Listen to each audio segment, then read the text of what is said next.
You're listening to the Business of Medicine podcast created by Mirazi. We are a medical co-working space located in Upper Hill, the heartbeat of healthcare in Nairobi. Welcome once again to the Business of Medicine. And today we are very excited to bring you one of my close friends, a former colleague, and a top-notch obstetrician and gynecologist, Dr. Christopher Obwaka. He'll introduce himself further. My name is Dr. Alan Gray, and we are here together with Dr. JP. Chris, yes. Introduce yourself. Like I said, modesty is not carpet. encouraged. Yes. Asante sana, thanks for having me. My name is Dr. Chris Obwaka, or Mr. Chris Obwaka, if you want. I'm a consultant obstetrician gynecologist, working and practicing in Nairobi now. I was away for a while, about 3.5 years. Just came back about 3 months ago. It's nice to be home. Okay. And I just want to start from there. Tell us, where were you and why? So September 2020, I left Kenya for the UK. So I went to the program, I don't know if you've heard of MTI, it's called Medical Training Initiative. So it's like a government authorized exchange program where they take doctors from developing countries, they take them to the UK, give them exposure to a different healthcare system and train them up. And then the purpose of the program is train Kenyan or foreign doctors and then send them back home to plow back the benefits to the population.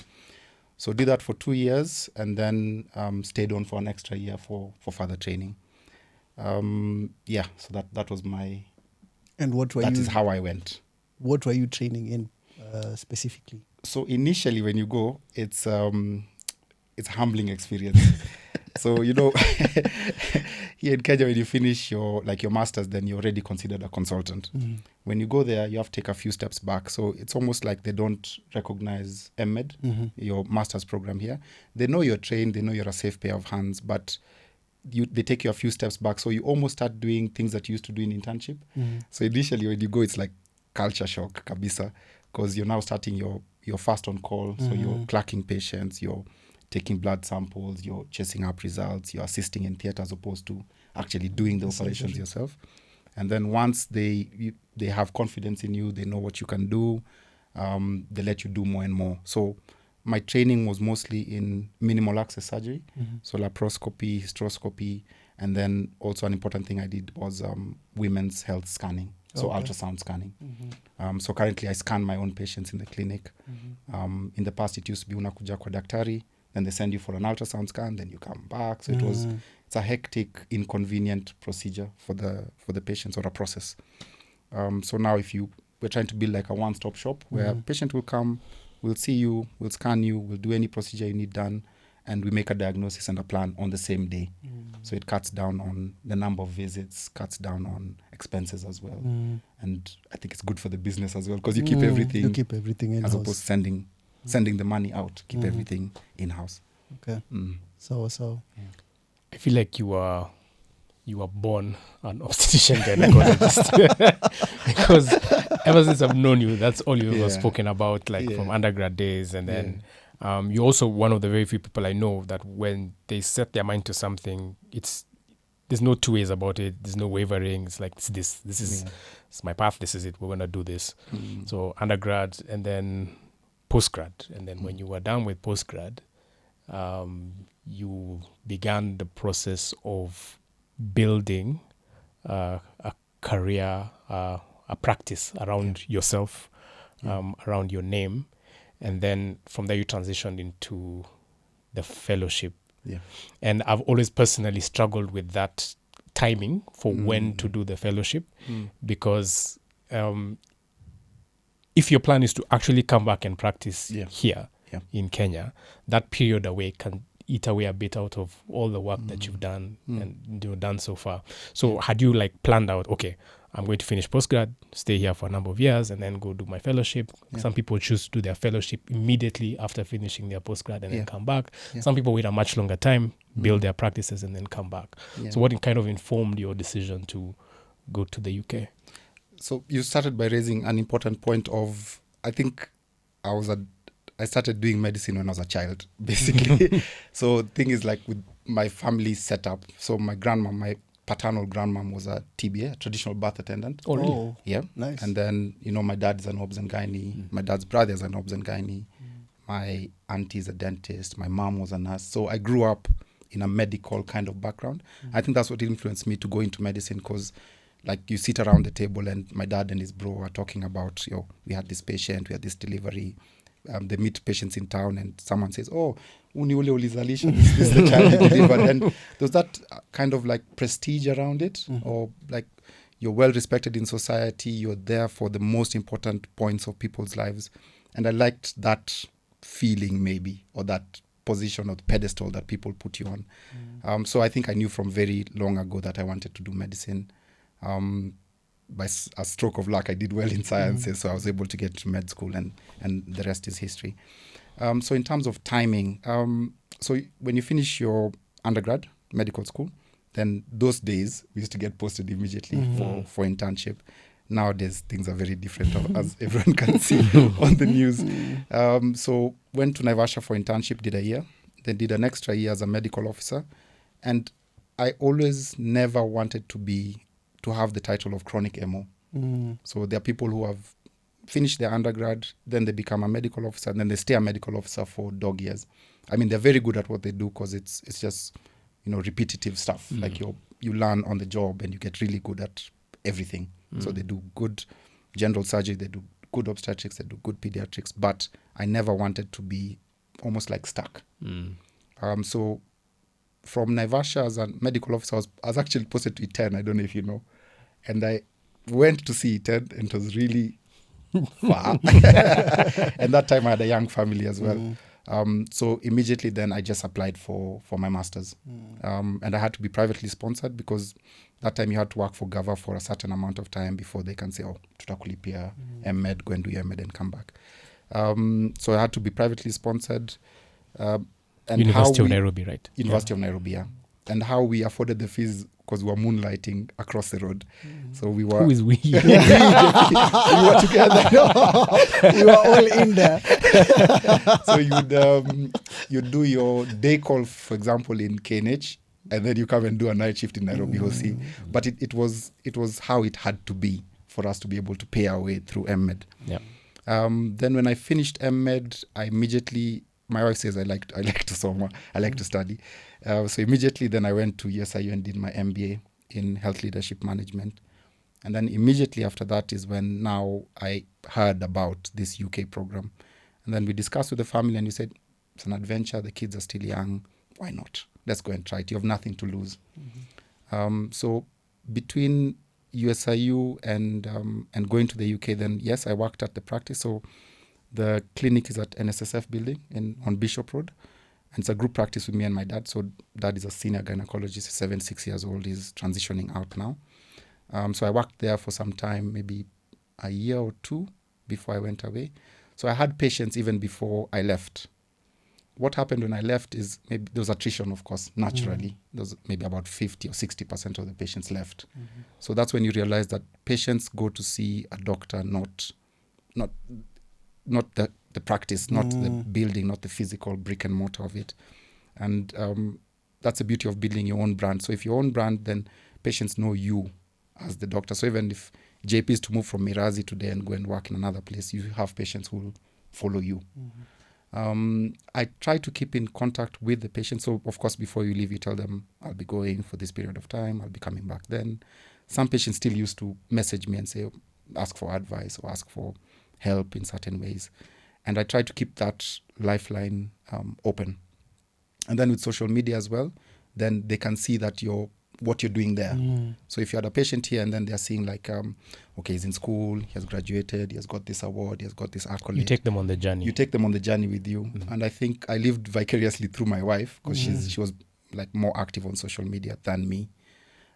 So a lot of her followers became my followers. And then when I came back now, then you have to like, it's almost like a homecoming. You try to make a big thing out of it, so to speak. So you tell people, oh, I'm done with this, I've graduated, I've got this and this qualification, and now I'm coming back. So when you come back, then you say, now I'm back, and this is where I am. And patients do come back. Of course, gynae is a very personal thing. Some patients, of course, moved and they're already now settled with another gynecologist, which is fine. But a lot of the patients came back. And then with social media, all my new patients have been from Instagram the last 3 months, virtually all. Just on that Instagram, I distinctly remember before you left, I think it must have been pre-COVID or around COVID time. Yeah. There was something you did on Instagram that nobody had done before. Was it the anonymous thing? The anonymous It thing. was Yeah, called what was that about? Saraha.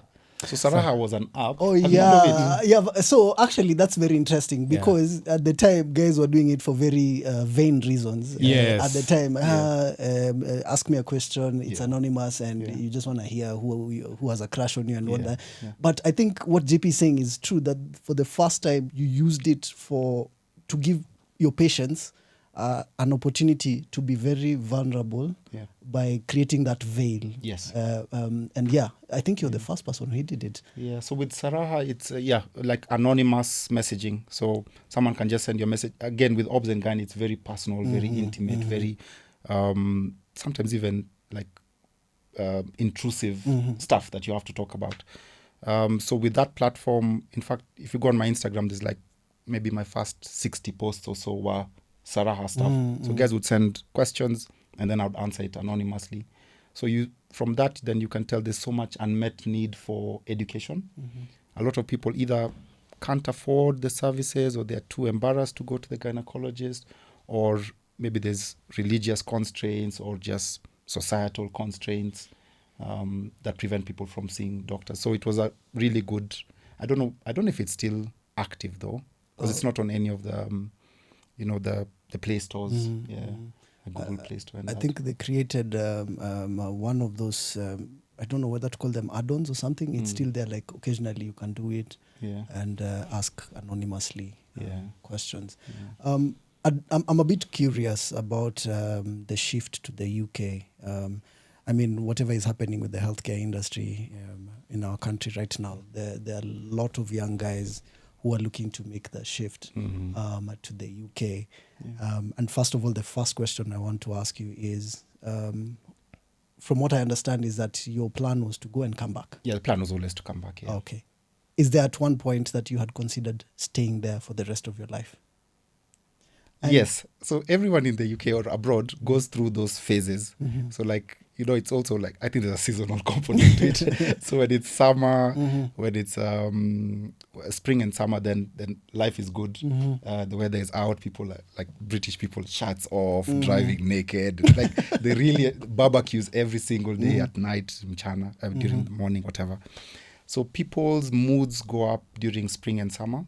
And those are the times that most people say, oh, maybe we can stay. Now you start looking for, you can always argue either way. You can say, oh, the kids are settled in school, they have friends, the weather is good, we are developing a community. And then autumn and winter sets in. And then now everybody's moods go down. Everything is great. The people are great. The sky is great. Then people have, it's called what? Seasonal affective disorder. Yes. Like SAD. So people go through, when now we're in that dip for the SAD period, then those are the times like, what are we doing here? We have our own country, we have our own people back home. We can build something. So we went through that every year, I think. But ultimately it was, once we get what we came here for, which is the advanced training, then the plan was always to come back home. Yeah. Because also my wife's business is here. Spares Catering. She's built it for 15 years or so. So there was no way. They already sacrificed so much to come with me across the seas to the UK. So me coming back in a way was also giving back to them. So she can be present to run her business effectively and the kids can be around their own. Because ultimately you're never, as much as they'll be cordial, you'll never be one of them. You'll never fit in out of home. Yeah. So then that then leads me to my next question. Like, what would your advice be to someone looking to relocate to the UK? What are the things that they should look out for? For example, I know one of the biggest motivators is financial in terms of salary, remuneration. What are those expectations? There's the expectations before you go. There's now the reality when you get there. What is that like? Yeah. So I'd say the first thing is don't be of two minds. So I don't know if you remember the story of the hyena that a hyena was like a person who wanted to go for two parties. One leg is going that side, one leg, and then they ended up split in the middle. So there's a doctor called Dr. Francis Gidai, who's like my mentor in the UK. A guy I really look up to is doing urogynecology fellowship now. So he initially just told us, you have to decide. You have to decide whether you're staying here or you're going back home. Because that in between is actually what stresses people the most and brings a lot of conflict and strife. So if you're planning to stay in the UK, then settle. Immerse yourself, get a mortgage, get a car lease, put your kids in school, start traveling, start applying. I mean, after 5 years, get your indefinite leave to remain, your British passport, and umehama kabisa. UK is your home. If you're planning to go back home, then come, harvest as much as you can, as quickly as you can, and go back. So the sweet spot is maybe 3 to 5 years. If you stay there more than 5 years, it's unlikely that you'll come back. And even if you come back, you'll find you're so far removed from the reality. Because the country changes really, really quickly. And the practice changes, patients change, hospitals change. So if you stay away for 5 years and you come back, you'll really struggle to reintegrate into the system. Have tempered expectations as well. A lot of people, I always say visiting and living are two different things. When you're visiting a country, then you have the excitement of holiday uko na pesa, you have a budget for that time. You're going to all the sights and sounds of that country. Everyone is taking time out of their jobs or their days to come and to meet you and to have a meal with you. But once you stay there, then you start seeing the underbelly of the country you're living. So for us, I think our biggest struggles were, of course, the weather. The weather is it's terrible. It's really terrible. And like you're seeing pictures, guys are in Diani, Lamu, I don't know where, and you're there, gloomy weather, snow, hail, rain. So the weather was tough. The food as well was tough. So initially when we went, it's cardboard. You missed Ugali, I missed spices. I missed home cooked food. I missed variety of food. Fresh fruits, fresh veg. So it's very different. And then community as well. That was also a big thing that we struggled with. So initially, when I went, I was in a place called West Sussex, a place called Chichester. So there, we built a community of actually foreigners gravitate towards each other. So a lot of our family friends there were Nigerians, Jamaicans, Hungarians, Indians, Nicaraguans. So mostly foreigners. You'll find the British people are very closed. So even this thing for, you can meet someone today and then next week you're at their place, having a meal, that kind of thing. There, it's not, unless you're meeting at the pub. So unless you're meeting for a drink, but mostly guys would come to work. Your colleagues, you're not friends. And I think that's a good lesson to learn, is that your colleagues are not your friends. Yeah. So sometimes you'd even work with someone, you meet them in the supermarket, they don't say hi to you. What? And this is somebody unafanya kazi na every day. Yeah. So weather, food, community, I think were the biggest things for us that we were missing. Or missing about home. Yeah. That's the bad. What was the good? That was the bad, yeah. The good was quality of life, of course, is good.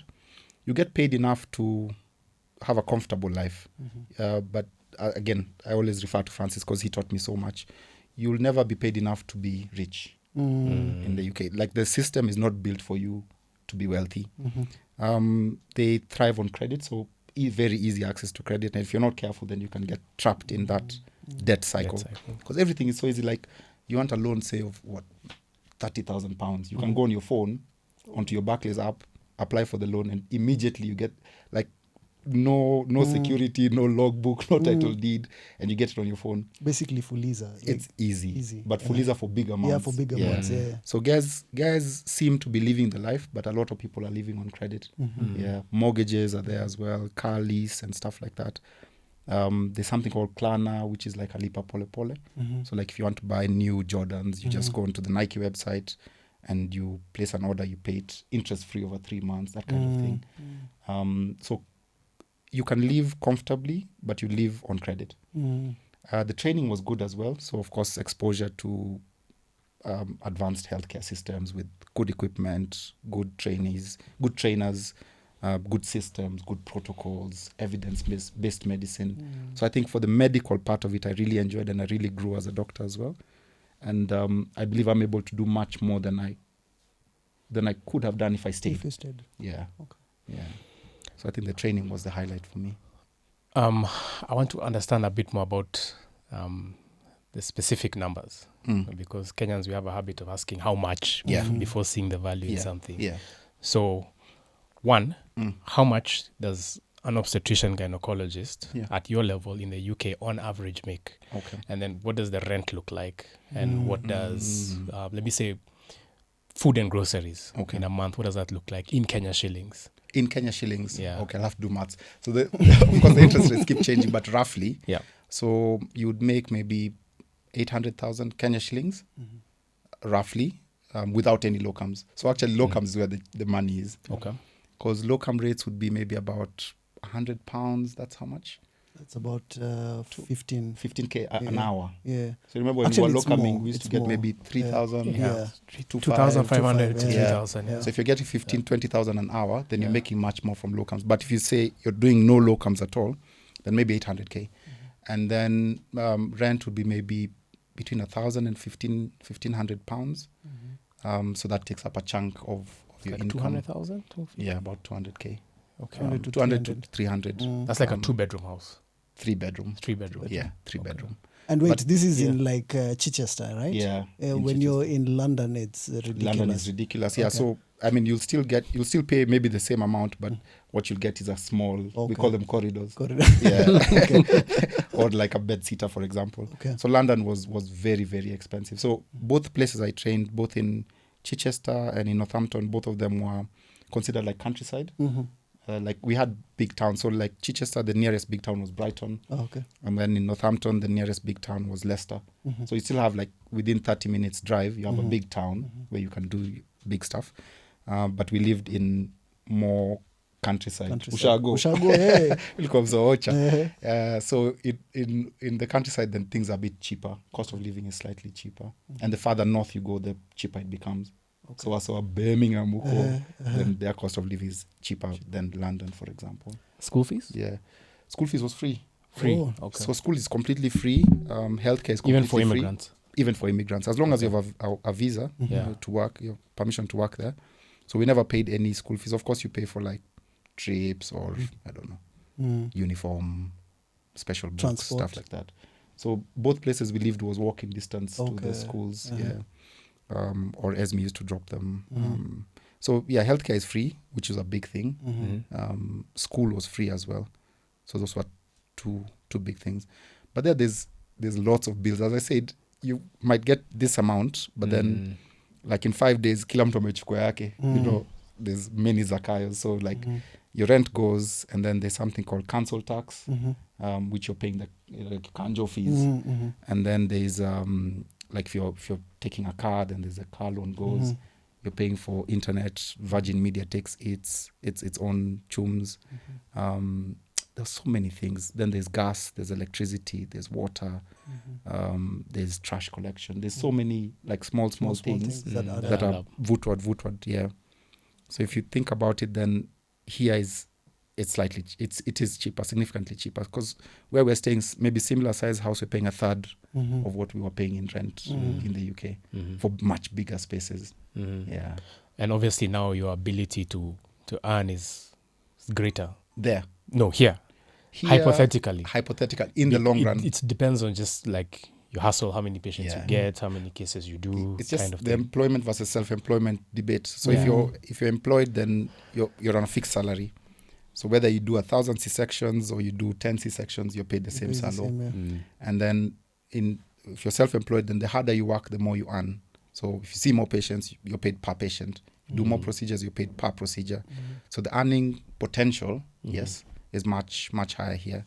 And I think that was one of the things that drove me the decision not to go straight into employment, like to go back and work for one of the major hospitals, for example. Just start building my own thing and then see where we go with that. Yeah, it's stressful, of course, as you guys know. Yeah. It's an all-consuming thing. Every waking, even when you're sleepy, you're thinking about the problems that you have the fires that you have to extinguish. Yeah. Would you recommend from what I gather from you, like the training you'd recommend 100%? Wholeheartedly, yeah. The transition there permanently, would you recommend? I know it's an unfair question. It's difficult because we never chose to stay. Yeah, but it all depends on, everyone's background is different. Everyone's motivations are different. For some people, like I would say, for example, if I was at the time I was transitioned, maybe if I was single, and then you go there, you settle, maybe you meet somebody there, and you get married and you settle down. That's a different journey from someone who already has a family and probably a practice that they had started here. Then they are more likely to come back. So I think it's easier. It's easier for people who are more flexible. Yeah, like family brings some inflexibility. An established business here brings some inflexibility. So if you're just kijana barubaru, loose guy, then you can go there, you can settle, you can build yourself there. Yeah. Okay. Yeah. So welcome back. Welcome back home. 3 months now? 3 months back. Yeah, I came back in early January. How's the transition back? I love it, man. Oh, man. Home is home. Home is home. And in fact, one thing I say is like, everybody in my family, like my kids and my wife, no one has ever said, we keep asking, unaweza rudi? Everyone says never, never. Because you don't know what you have until it's gone or until you're put in a different situation. But we take a lot for granted. We take like even just weather, like good weather. You know where to get everything. Uko na msewa, like if your washing machine break down, uko na msewa washing machine, uko na msewa steamer, msewa onyi wa gari, msewa kuosha gari. Like we take those things for granted. The easy access to things and like comparatively, like there maybe a painter would be what, like £70 an hour, which is like it's like almost 15K maybe. Almost 15K, I mean those times. Yeah, so like if you're paying a painter 15,000 per hour, exclusive of materials, like it's damn expensive. Yeah. Yo, bro, so you'd rather paint yourself. You'd rather paint yourself. And that's why we became DIY specialists. Like I have toolboxes and drills and hammers and all sorts of tools because we did a lot of the stuff ourselves. So there's no, again, the things we take for granted. There's no nanny. Can't afford a nanny. Oh, yeah. In fact, guys, if you have a kid, and you need to choose between niende job ama or a hire nanny. It's easier for you to quit your job and take care of your own kids than to hire a nanny. That's how expensive they are. Wow. So there's no nanny, there's no house help, there's no gardener, there's no driver, there's no chef, cook, whatever, nothing. Yeah. Things we take for granted. Like someone who you just wake up and it's like little elves have been working, only acha dishes hapo asubuhi na dishes like. But there if you leave your dishes niwe unarudi hapo hivyo. Yeah, you find them there. Not unless you're like 100th to the throne or something. Like you have mad money. That's when you can actually afford those things. What do you like? Kuzi the second. What do you like the most about? What have you enjoyed the most about coming back home in the last 3 months? In the last 3 months, community. I think that's the biggest thing for me.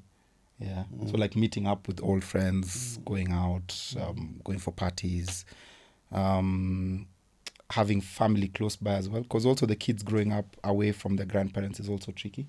Because here like naeza kwa hapa, I can drop my kids at my mom's place or my dad's place and you go and do something, come back, that kind of thing. So, and they're also growing up with their grandparents, which I think is a beautiful thing. Yeah. So for them to have access to the bigger family, the extended family. Because there it's just actually you're forced to be kupendana. Because now you're in this small space.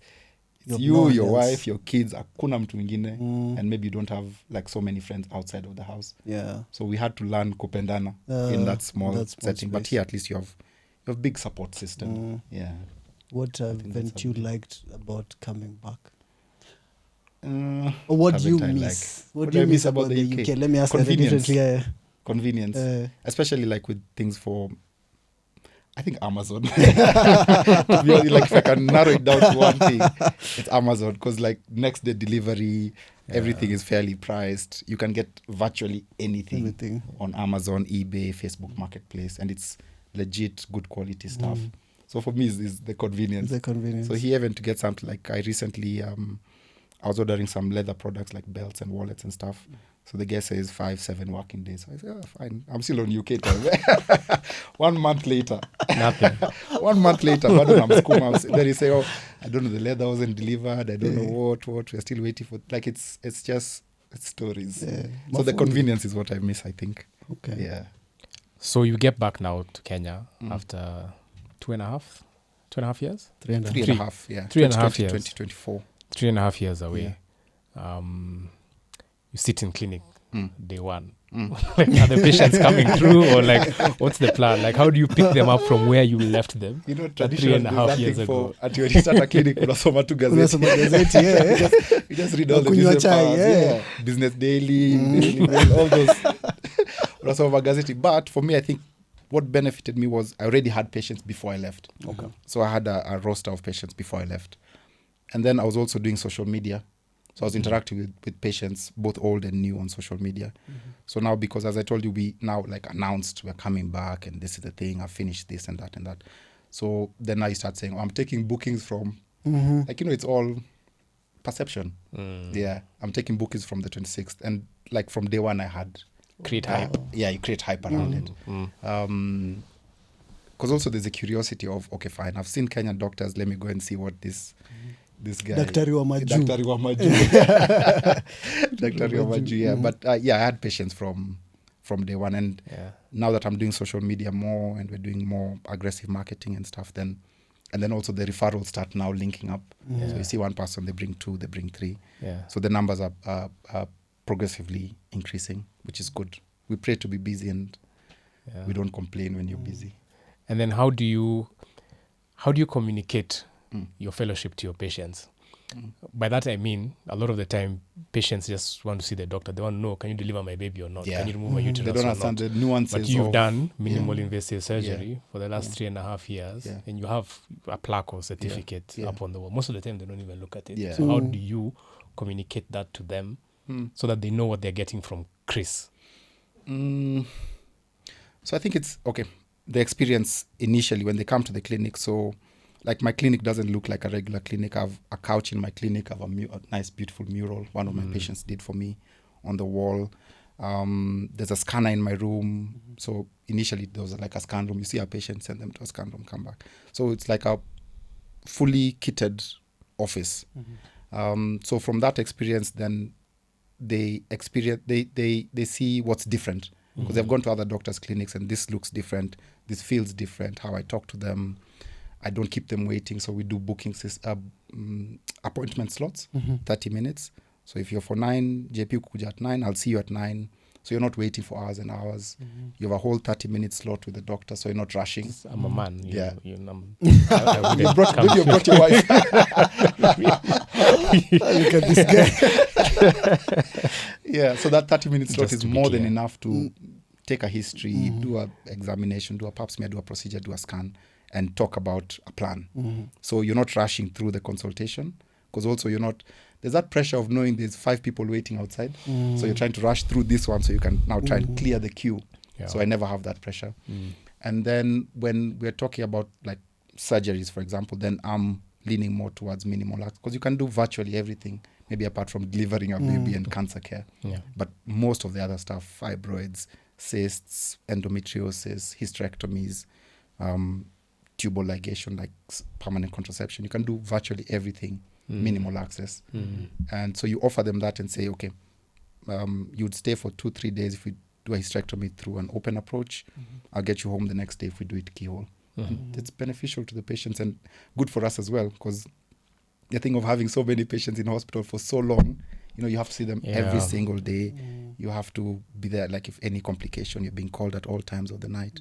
So it's beneficial for everybody. Quick in, quick out, less pain, less No pain bleeding, less management, infection, yeah. all those benefits of minimal access. So yeah, that's what I'm pushing. I'm just pushing minimal access for all the patients that can benefit from it, and diagnosis and plan on the same visit. Yeah. Yeah. I like that, because a lot of the conversation now is about how do you, improve that patient experience as much as possible. So if you're telling them, one, I can do this at a very high level in terms of my skills, I can communicate the plan to you very clearly and effectively. I can get you in and out of the hospital and recovery and back on your feet faster.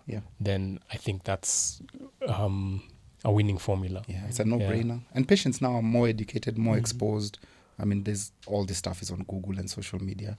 So patients even come and say, unaweza fanya zile, even people maybe who are from the countryside, they'll come and say, unaweza fanya ile ndogo. Like they know what, they have an idea of there's a way to do it, big cut or small holes. And everybody's going for ile ndogo. It's no-brainer.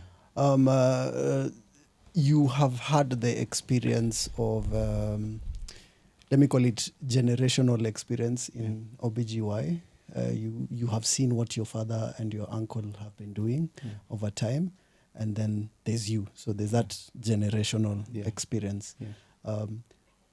What do you think apart from minimal access surgery, what do you think you bring that is new, that is vibrant, that is agile currently at Gilead? What do you bring, do you think?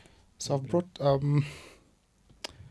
so I did an MBA as well, as I said. So again, the business of medicine. So in the past, doctors used to, like a one-man show. You're one doctor, it's not a group practice. You're your accountant, you're the cleaner, you're the nurse, you're the one who sterilizes instruments. So what I'm trying to inject into Gilead now is modernity and professionalism. So when we got in, then we got the qualified people in the right places, got the accounts in order, computerized, the accounting system as well. Hired qualified nurses who have breadth of experience, got a nurse aide, got a receptionist. So just trying to modernize the practice so that you're safe and you're compliant. So for example, if you're in the clinic and you have someone who's not a nurse assisting you for a surgical procedure, if there's any complication, then everyone goes back and now chambers and says, what are our qualifications? Maybe this is why. And then you have no foot to stand on if you have the wrong people doing the wrong jobs. And then getting compliant with KRA as well, because now, of course, these regulatory bodies are clamping down on medical practitioners a lot. In the past, people just used to get paid. You do a procedure, you get paid. There's no tax you're submitting. You're not doing your PAYE. You're not doing your NSSF, NHIF, NITA, all those statutory deductions. So I've streamlined that. I've streamlined the staffing. And then customer service as well. It's a big thing. Don't keep people waiting.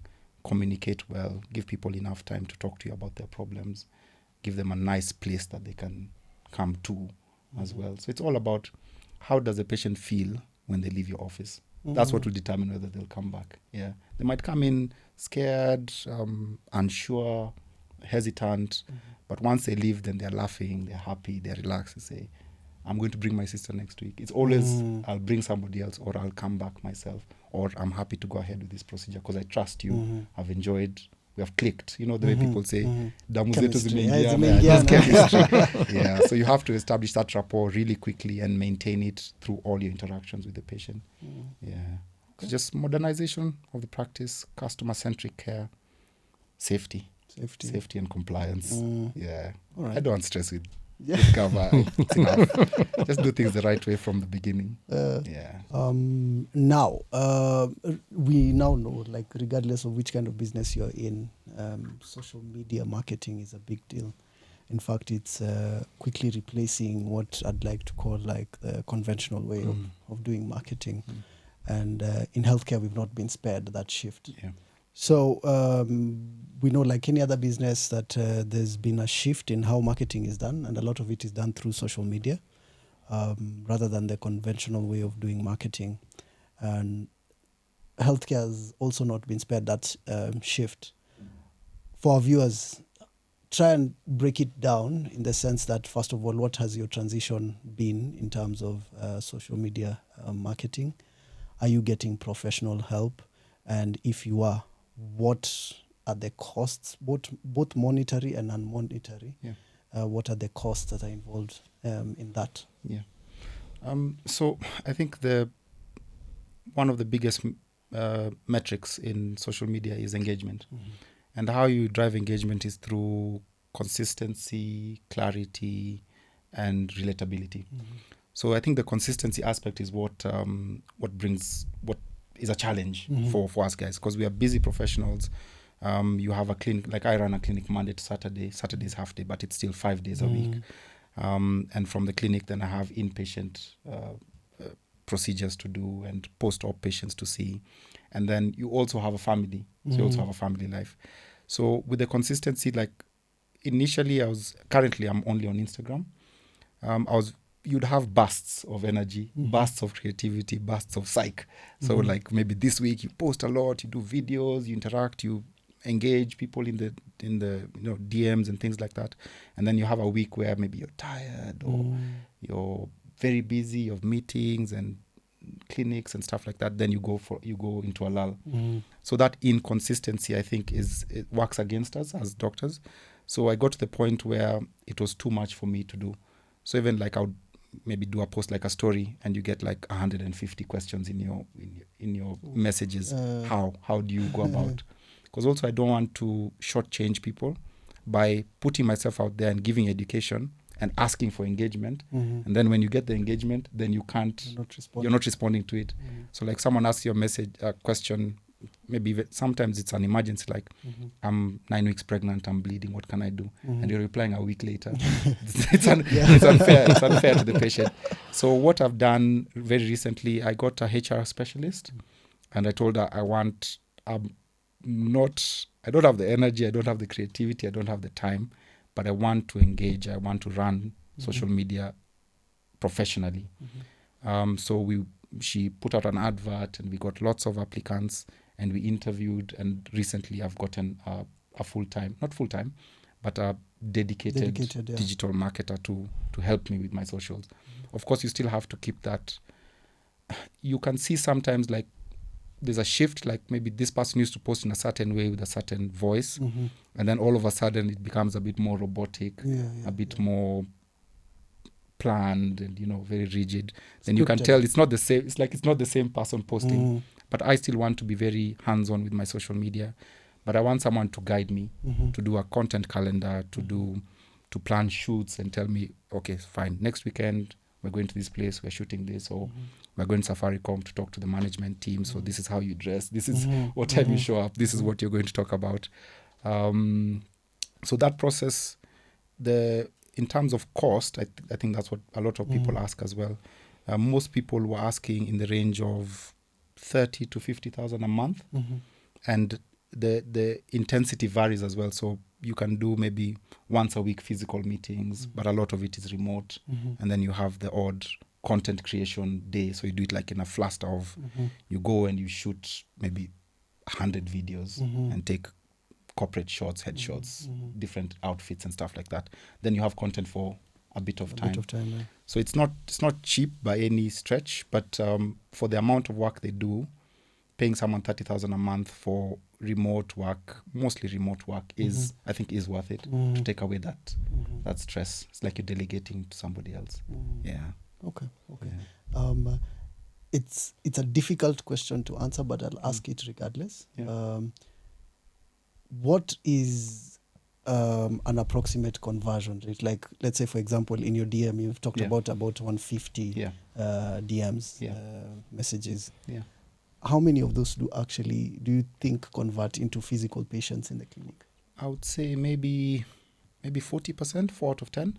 So, but it's 40% of the people who actually say, where are you located? What are your costs? Those are the people that convert. Okay. But a lot of people just ask questions. And then there are also those people, the 60% who ask how much is a consultation. You say 4,000, they say we can't afford it, which is fine. Which is fine, yeah. But 40% is fine. As I said, all my patients, all my new patients for the last 3 months have been from Instagram.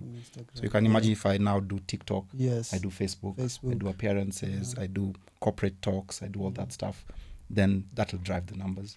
Okay. Yeah, because I just need boots through the door. Or heels through the door. Yeah. There's a thing about the social media thing that I find is not spoken about so much, especially when somebody is trying to level up their social media game, is that you see social media will drive the engagement which you hope then to convert to the clinic, right? yeah. But if you're leveling up your social media game, then ideally you'll be driving in more traffic and more conversions. Yeah. And you need to be in a position where you're ready to deal with the new traffic that has come your way. Otherwise, you end up in a problem, because now if you are having, say 10 surgeries a month, and now you have people up to 1,000 people who are reaching out and want their surgery now, and you're not able to service them, then it kind of undoes all the good work that you've done. They'll be like, this guy who are patikani. It's like a restaurant, you say, we serve good chicken, but like 1,000 guys come and say, we don't have enough tables for you. Correct. So it kind of has to go hand in hand with Capacity. where you are in your capacity and what you're able to handle at your clinic or at your private practice and all these kind of things. It's not just let's go viral. Virality is not always necessarily a good thing. Yeah. I think what works in our favor is one, we have theatre in the clinic, which we're upgrading as well. So we'll be able to do a lot of the stuff that people take to hospitals, you can actually do in a clinic setup. Okay. So to build up our daycare or day case game. And then for us as well, it's a group practice. So you have 2 doctors. So even if I'm called to theatre, I'm not keeping people waiting. There's somebody else to see them. Even big operations we can do together. If we have 2 operations at the same time, I do this one, he does the other. So I think group practice and doing a lot of office-based procedures then helps with that. Yeah. Okay. That traffic. All right. And as we wrap this up, I've always known you to be a very big family man. Yeah. I've obviously met your wife and your wonderful kids. You and your dad are almost exactly the same person. How did that play out? Because there were some instances where you were away from them. Yeah. Especially toughest time of my life, man. Especially when you're in the UK. And, our parents, to be honest, they're aging, and so how did that play out for you? So the 2 aspects. One is like from my parents, from if I view my parents, so the worst thing is to be away for the final years of because nobody's immortal. My dad is 76, my mom is now 60s. Even being above 70 is already extra time. So I think that also drove the shift back, because you don't want your children to miss their grandparents and you to miss your folks' golden years, so to speak. And then now with the UK, so initially when you go, most people, you don't go with family initially. So you go and get the lay of the land, get settled in, start work, settle down, and then bring the family. So for me, that was quite difficult, because I went in September, so it was winter, it was dark, it was COVID, it was 2020. So all these restrictions, you can't go out, masks and stuff. And then I was living in hospital accommodation, which is like blocks. Hostel. Like hostels, yeah. So, and it's in the hospital. So like from my room, I could see where I work. So you never really leave work. And then you don't know anybody. I'd never been to the UK before. You don't know how to go to Sainsbury's to shop. You don't know how to call a cab. You don't know how to pay your rent. You don't know anything. So I think that was one of the toughest times of my life. And then I was away from my family for 9 months before they came over to join me. But I think the encouragement I would give is just tough it through. Like once your family joins you, then life becomes sweet again. You're eating well, in a warm house, like a warm, noisy house. That's my ideal. A warm, noisy house is a happy house. Yeah. So it gets better. Okay. Welcome back. Santsana. Welcome back, Chris. I'm in admiration of you as a person, as a family man, and in admiration of your craft. And we just wish you the best back home. And give us everything that you have. Ladies and gentlemen, that was the episode of The Business of Medicine with Dr. Chris Obwaka. Our whole entire purpose here is to bring to light the fantastic careers and businesses, to bring those stories to you guys, to preserve them and to share them. That's all we're here for. We appreciate all the love that you've shown us so far. Continue to do so. Like, follow, share. See you on the next one.